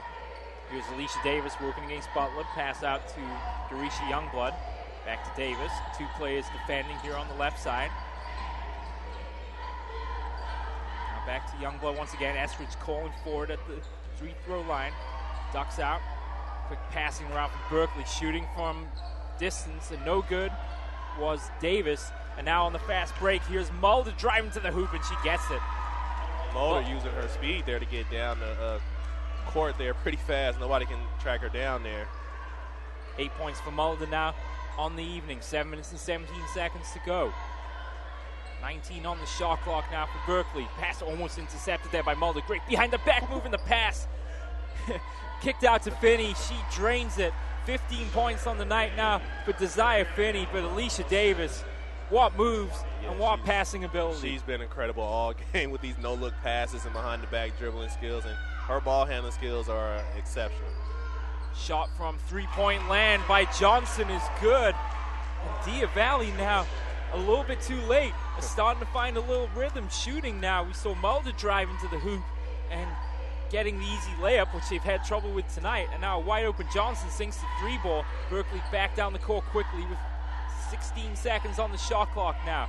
Here's Davis, pass inside to Youngblood. Out to Eskridge, his shot off the iron. Rebound Deer Valley. Fleming charging down the court, but she's dispossessed. Just moving too fast and trying to hurry up and get down the court. Should have slowed it down and a little bit let her team get down the court with her and go from there. Here's Davis now working against Butler. Out to Eskridge. Inside looking for Youngblood. Turnover though. Mulder 2-on-1 is stolen out of the air by Alicia Davis. She says no ma'am. And she takes that one right out of the sky. And she will set the offense now with 5 minutes and 53 seconds. It's Berkeley 55, Deer Valley 25. Pass inside to Youngblood, trying to drive her way past Eastham. She's fouled, and she'll go to the line to shoot two. Deer Valley players out on the court at the moment. Mulder, Johnson, Eastham, Butler, and Fleming. Fleming having played the majority of the third quarter, now into the fourth. There's going to be a couple of substitutions made here as Coleman comes in for Mulder. Lawson in the game now as well. And the final substitution is Colbert. She's in the game now as well for Deer Valley. So some other Deer Valley players getting some time here in the fourth quarter. Free throw no good. Deer Valley rebound, bringing the ball down the right side of the court is Butler. Pass across to Colbert. Inside pass there to Eastham. She's fouled and helped up by Davis. Deer Valley showing some of their depth on the bench now, using this time to get some of their other players some playing time here and see if these players can come in off the bench. And sometimes you need that spark off the bench to come in and try to get a little something going. So let's see what happens here. So it'll be Coleman to inbound the ball. Wide open underneath is Eastham. Bouncing off a player's shot off the glass, no good. Will be Berkeley possession with 5.5 minutes remaining in this fourth quarter of play. Howard back in the game now for the Yellow Jackets. Davis brings the ball down. It's Davis now, one-on-one. Set the offense here. 11 seconds on the shot clock. She was looking across for the pass for Jasmine Gwynn. She's unable to come up with it. Took a bounce off the Deer Valley player covering her over there on the far side. So we'll be going to inbound the ball. Back to Davis now. Davis is working against Colbert from distance off the front of the iron. No good. And she's definitely not scared to shoot it. That one almost went in right there. Deer Valley rebound. Coleman driving to the hoop. Off the glass, no good. Pass intercepted there by Lawson. She was trying to pick out a player, and the collision on the court, and Gwynn is down. Again, took my eye off the coverage for a second there, Harold. Looks like she just fell and hit the ground kind of hard there. Probably got shook up there by the floor. Holding her head a little bit. Maybe took a shot to the head from the ground also, yeah. But she's up and walking now and looks to be fine, so that's a good sign. Referee across the check on the senior guard. Just want to make sure you're okay. Anytime head is involved, you want to make sure the players are okay. She appears to be okay for the meantime, so we're back on the way here with 4 minutes and 45 seconds. Davis maybe getting a little, I was about to say, maybe getting a little bit too fancy, somehow made up for it. And Davis out there just scrapping around. She is just really putting her body out there on the line for her team, and she's just playing great tonight. So foul goes against Coleman there as she was battling for possession of the ball with Alicia Davis. Now they're going to make sure Davis is okay. She took a shot.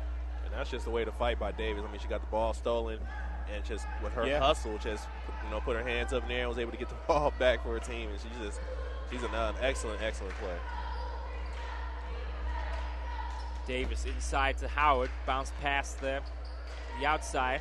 Finney's open. Out to Gwynn on the far side. Her shot is no good. Rebound taken by Franklin.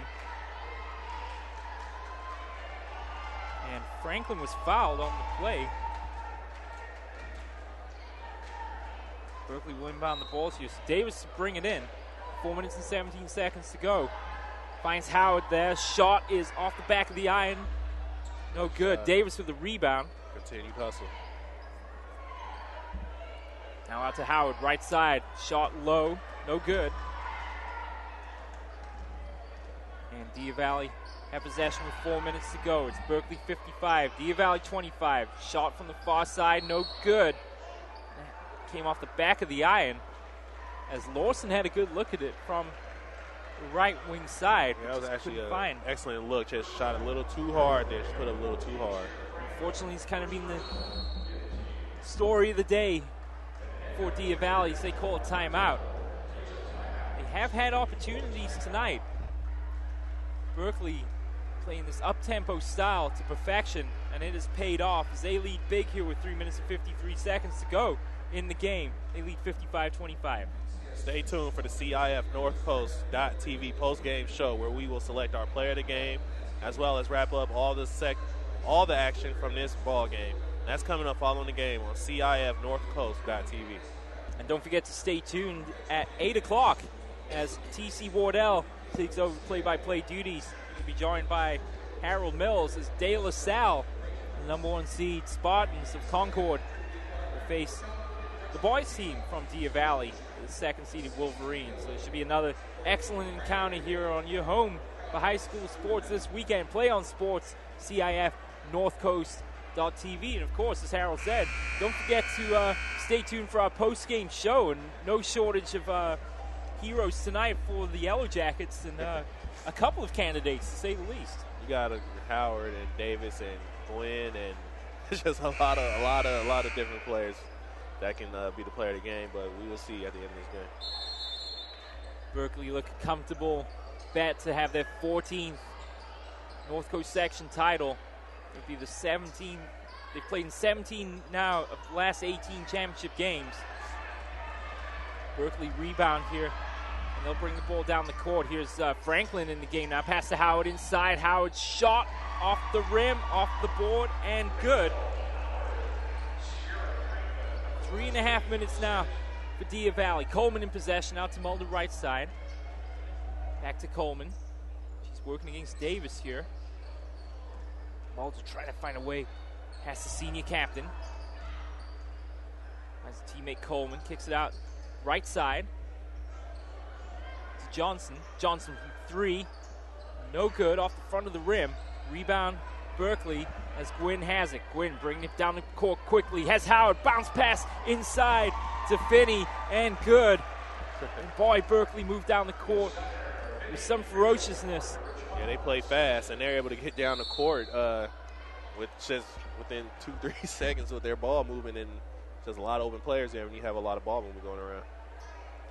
And that was Colbert driving to the hoop there. She was fouled. 16 foul for Berkeley. Deer Valley have 5. Finney, 17 points now for the Yellow Jackets on the night. Driving to the hoop was Coleman.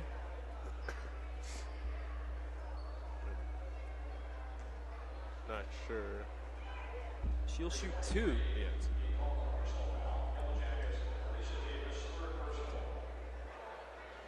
Coleman fouled, and she will shoot 2 from the line.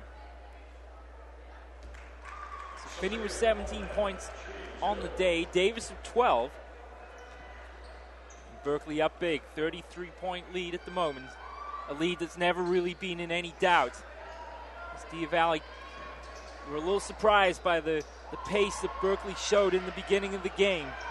They came out to play, whereas Deer Valley maybe showing some signs of nerves.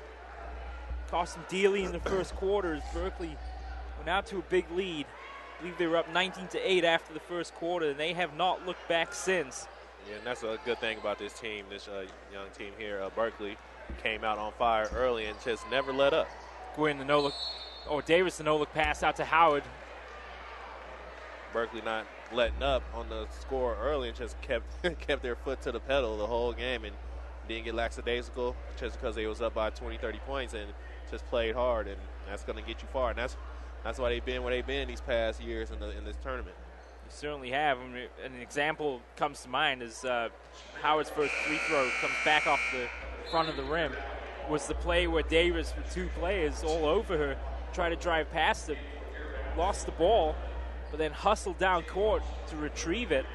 Got a big round of applause from the home fans here, or the Berkeley fans that have made the trip through the Caldecott Tunnel to see the number 1 seed Yellow Jackets tonight.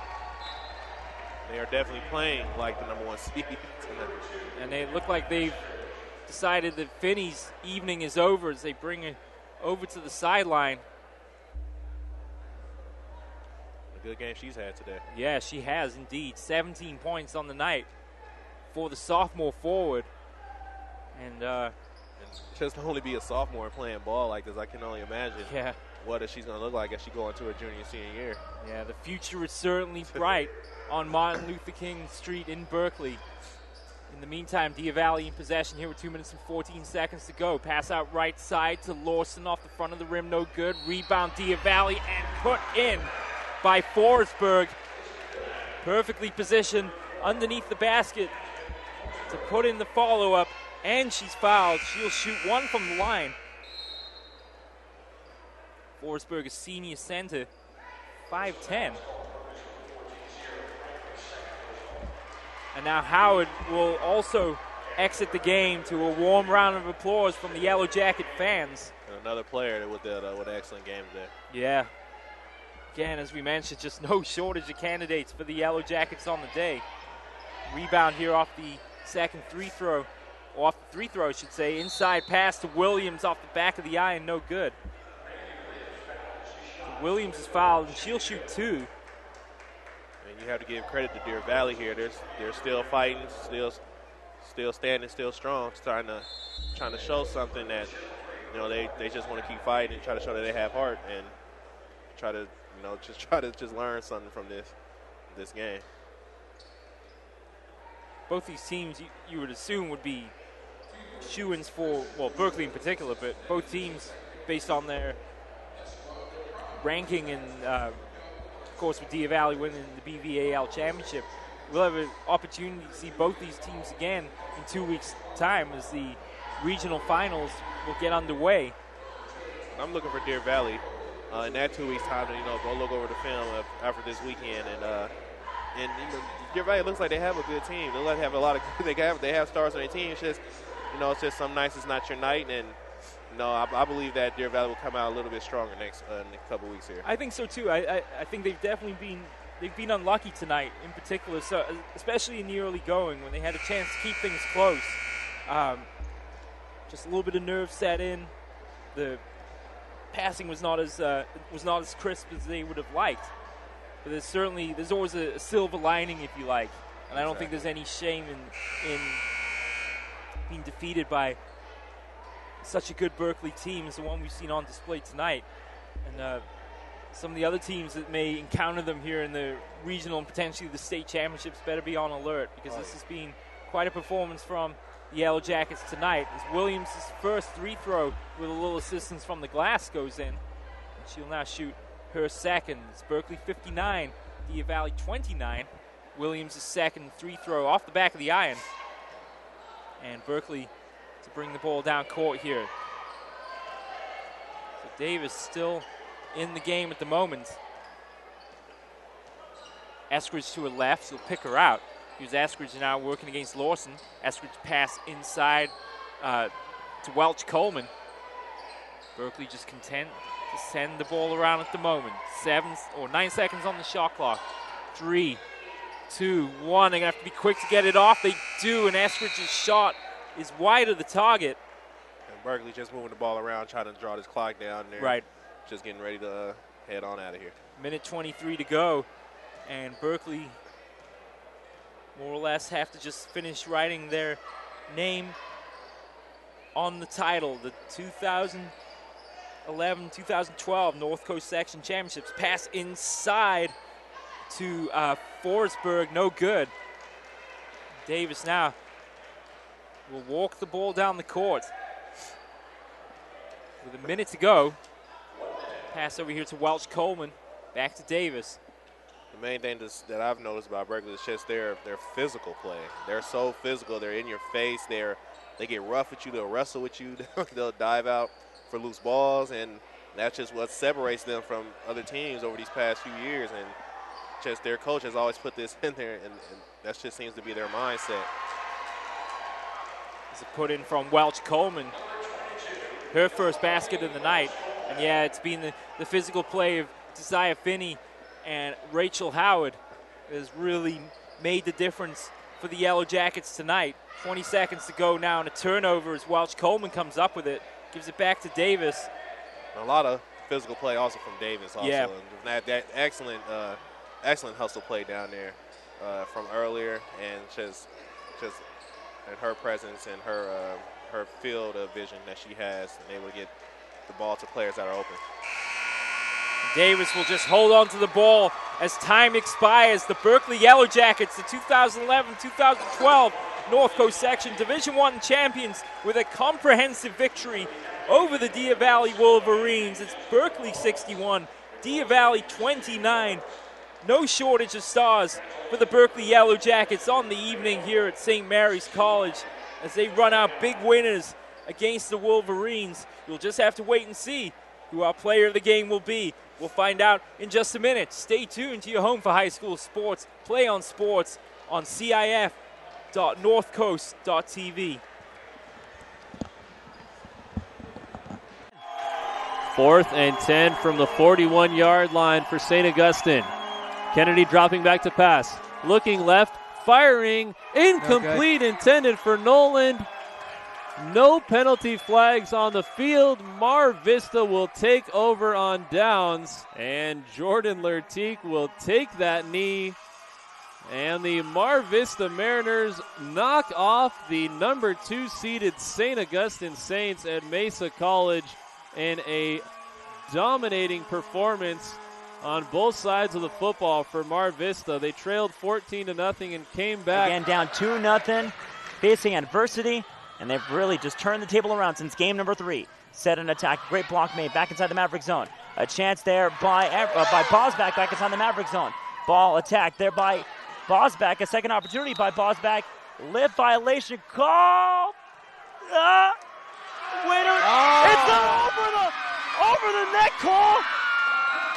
Oh my goodness! Bosback reached over on the attack. A Maverick error wraps up the title for the Presentation Panthers. A 15-9 victory in game number 5, and they wrap it up coming back from 2-0 down match-wise and take it 3 games to 2. 36-35 and driving, and oh baby! Shrigley with the jam, and it was with emphasis. And it's the foul, and listen to these fans. Do you know who's standing up right behind us? Tony Bland, who is the head recruiter for San Diego State. I think he's drooling. Somebody get that man a napkin. Quick score on this drive. There goes a handoff to Zeller, trying to go straight ahead, but he is met by Wool. Now he breaks out to the outside, gets across the 30, 35, on the right, 40, midfield. He's running down the sidelines. He's going to go all the way as he's at the 10, 5, touchdown. Patrick Zeller he stood up at the line of scrimmage and broke out to his left to the far sidelines, and he was in a foot race, and he went all the way for the touchdown. Broke a tackle and made it nice and showed his speed as he got outside for the touchdown. Back in the backfield to the left is Campbell. Hernandez takes the snap, play action to Campbell. Looks down the field. Now here comes the pressure. He's going to be hit. He breaks the tackle, rolls left. Now he's going to cut upfield. He's going to break another tackle, and then another tackle down the sideline. Gets a block inside the 5. What a touchdown!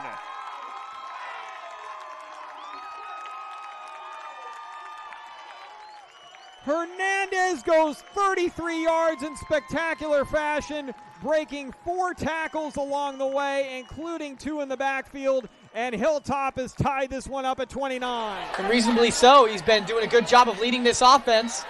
Looking for his first touchdown pass of the season for Ray Hudson. And Ray Hudson gets both feet inside the end zone. Touchdown Foothill.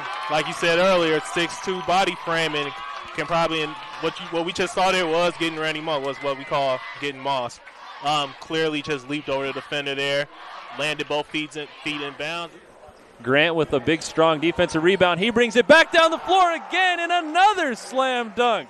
Jeremy Grant can run the point, and he can fly. Huge dunk, 2 big dunks in the last minute. Bullard trying to close it out. Deep ball, up in the air, Cram. Bringing it back, Arbizo. Cram over in 3, free opportunity. Look for Rodabaugh, no, pass middle, Weimer! Ball game. 25-19.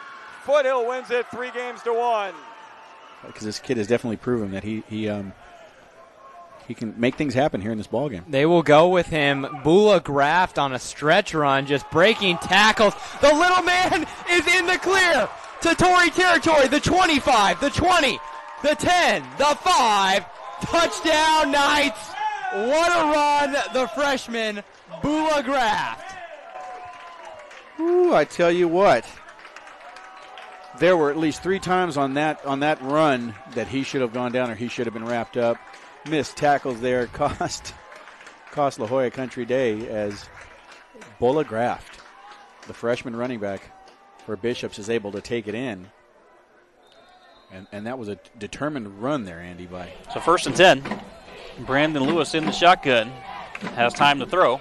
And he'll fire, and he has a man diving catch. Did he hold on to it? He did. What a catch from Kendall Keys. And that may be the KBC Sports Player of the Week. What a catch he laid himself out there, and a great throw, as you said. Read it nicely, did Lewis, and really caught his receiver on the go, and just kind of put it out there right on the outstretch of his fingertips. He laid out, and he made it. He might be called upon to make a crucial kick. 2nd down and 8 after the 2-yard gain on the receiver screen. And Paulson fires across the right seam for Jack Finney, who makes the catch. Stiffs arms the defender at the 50 and is finally brought down at the Amador Valley 45-yard line. Flags flying late on the play. Go for it. 4th and 3. They figure 3 is easier to get than the field goal at this point. And it's Paulson looking for Finney. Right seam, touchdown. Jack Finney makes the catch. Bounces off a defender. A 23-yard pass and catch from Paulson to Finney. And the Foothill Falcons are back out in front. They certainly are. Finney lining up at tight end. I had a feeling that Paulson was going to look right side there as Chase Miller was lined up, receiver far side, but instead it was Finney straight to the post, and Paulson picks him out in stride again. The 3rd catch on the drive for Finney. Give it to Tyree on an exchange against the zone, do a little 3-man weave. This is Tyrell back with it. Tyrell's going to go lob backdoor. Tyree Robinson with a flush. Now that was nice. Very nice design play. Uwaba back there. Bogart takes a snap. He's going to run the play. He's going to throw. He's got a man open at the 10. It's underthrown. It's incomplete. No, or is it caught? It is a catch. Wow, juggling catch inside the 5-yard line. Moliga. Was that Moliga pulling that one in? It is Moliga. Boy, that ball was deflected by one of the Falcons, and then Moliga, he lands on the ground and pulls it in. What a catch. Set up with 3 men in the backfield, back to the wing. This time inside counter to Telefaro. No, they're going to throw this one. He's got a man open. And what a catch! What a grab by tight end Joe Gigantino. He must have bobbled that ball 4 times in the air, and he was actually tipped by the defender and had the presence of mind to keep his concentration. And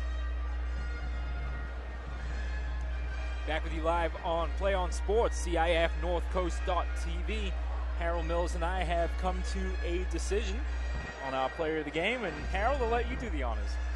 Well, our player of the game, this young lady, she said her just what's surprised me about her and what I was real impressed with is just her hustle, and which is Alicia Davis, man. Her hustle, man, and especially on the play coming down the court. Deer Valley had 2 players in her face, and they was able to get the ball from her, and she actually fell, got up, was able to catch back up, and as Deer Valley was making the pass over, jumped up, put her hands in the air, was able to get the ball back, and just her effort tonight is just a big thing with me, and then again she just has her floor vision just incredible. It's just the passes she makes, and just able to look one way and pass another way to some wide open players in the inside, especially to Gwen Davis and Gwen. It's just been excellent tonight. So yes, Alicia Davis for sure. Yeah, I think out of all the plays tonight in a game that for the most part would be fairly forgettable, there was definitely the one moment that stood out, and I think that was the one that the fans, or particularly the Berkeley fans, got the most excited about. When you see a player realize they've made a mistake and then hustle after it, I think they admired her tenacity. But as you mentioned, she was the driving force in the Berkeley engine room tonight. And although Desire Finney and Rachel Howard, I thought both had excellent games. Finney in particular with 17 points. I don't think it would have happened without Davis running the offense there for the Yellow Jackets. At the end of the day, a convincing victory for the Yellow Jackets. Stay tuned for the second game in our doubleheader tonight here on Play On Sports, CIF-North Coast.tv. TC Wardell and I will change seats. I know he's been keeping the broadcast engineer chair warm for me.